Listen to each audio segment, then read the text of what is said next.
We see Jesus say to his disciples, "Those who are considered rulers of the Gentiles lord it over them. Their great ones exercise authority, but it shall not be so among you. Whoever would be great among you must be your servant. Whoever would be first among you must be slave of all. Even the Son of Man came not to be served, but to serve and give his life as a ransom for many." Applying that ethic into the realm of marriage, that means that the husband, to be a great husband, you have to be a servant to that woman who's under you.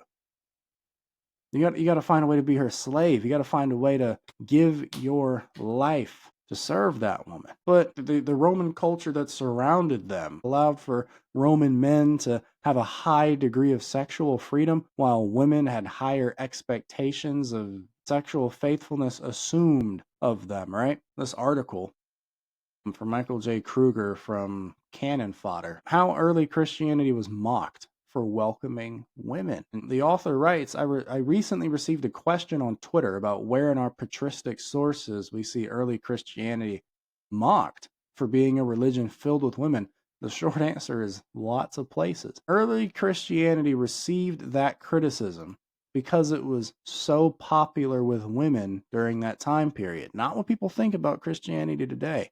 There's this myth floating around that, the Christian religion was just written by a bunch of, light skinned, gray haired dudes that just wanted to control women, when no, that's not the case, right?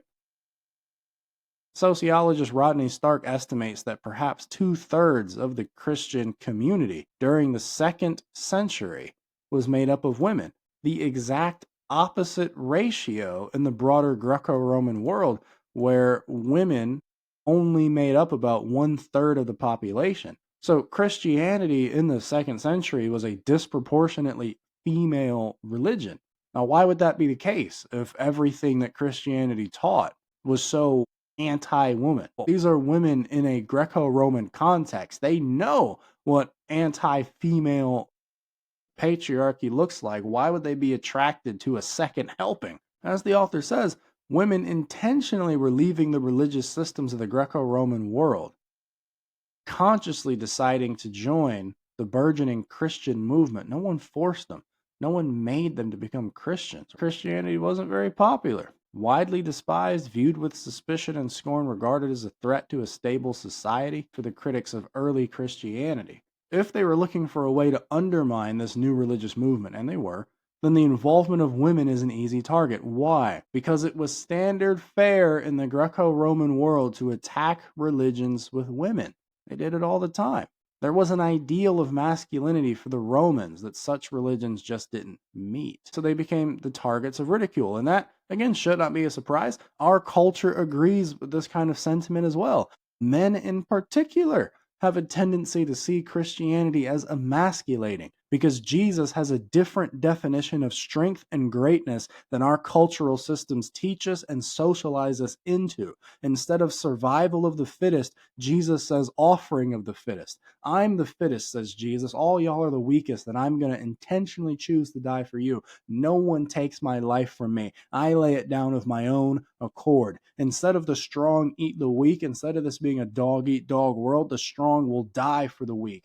The leaders will serve those that they rule. Instead of villainy winning the day, heroism, nobility is something to pursue. Let's look at some of these examples. A guy named Celsus, Christianity's most persistent critic, actually presents the involvement of women as a cause for derision. This is the quote from this ancient man Celsus. Christians show that they want and are able to convince only the foolish, dishonorable, and stupid, only slaves, women, and children.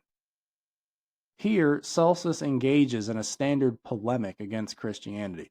Polemic, by the way, it just means it's the opposite of apologetic, right?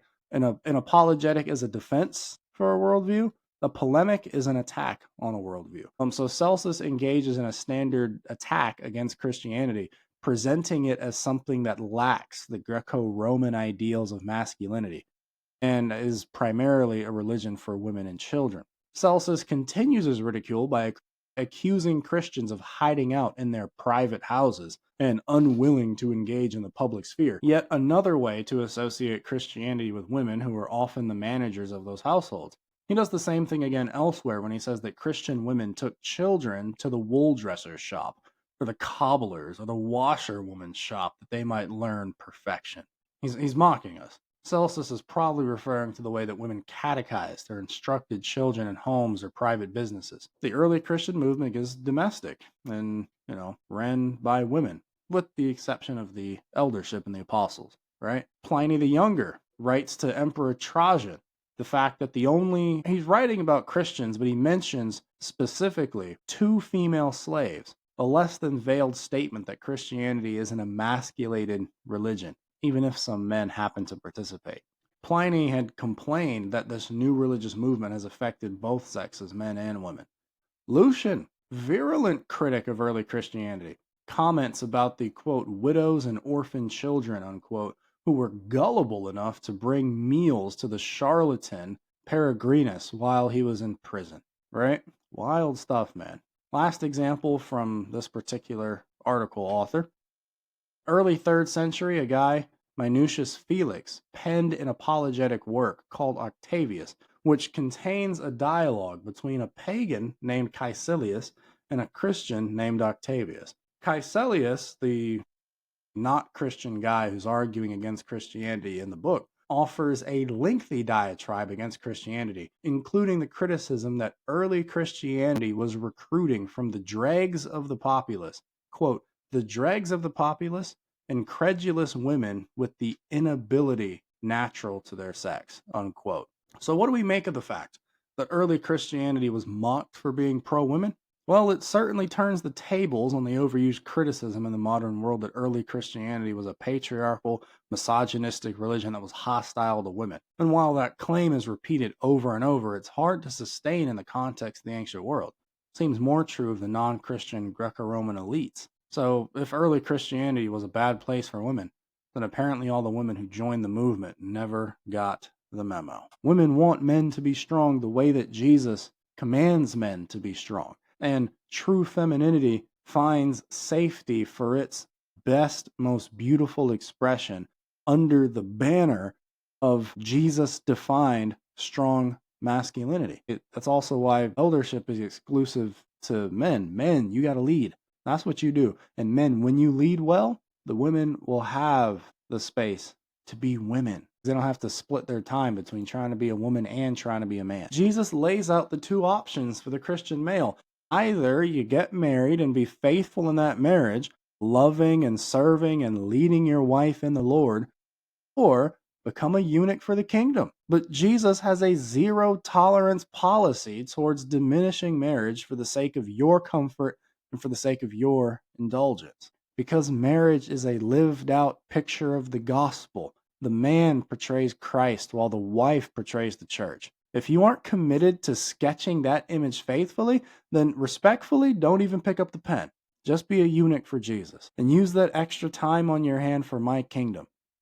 Right? People like to say all the time that, nothing that Paul ever said was in the mouth of Jesus. I like showing these areas of overlap. You look at Ephesians, where Paul talks about marriage, look at what he says to husbands. Husbands, love your wives as Christ loved the church and gave himself up for her. Where is he getting that from? Maybe Paul's getting it from Mark chapter 10, when Jesus said, those that have positions of authority in the kingdom serve those that are under them. Maybe that's where he's getting it from. Husbands, love your wives as Christ loved the church and gave himself up for her. Yeah, just like he said in Mark. He who loves his wife loves himself. For no one ever hated his own flesh, but nourishes and cherishes it, just as Christ does the church. Where does Paul get this from? From Genesis. Therefore a man shall leave his father and mother and hold fast to his wife, and the two shall become one flesh. This mystery is profound, and I am saying that it refers to Christ and the church. However, let each one of you love his wife as himself, and let the wife see that she respects her husband.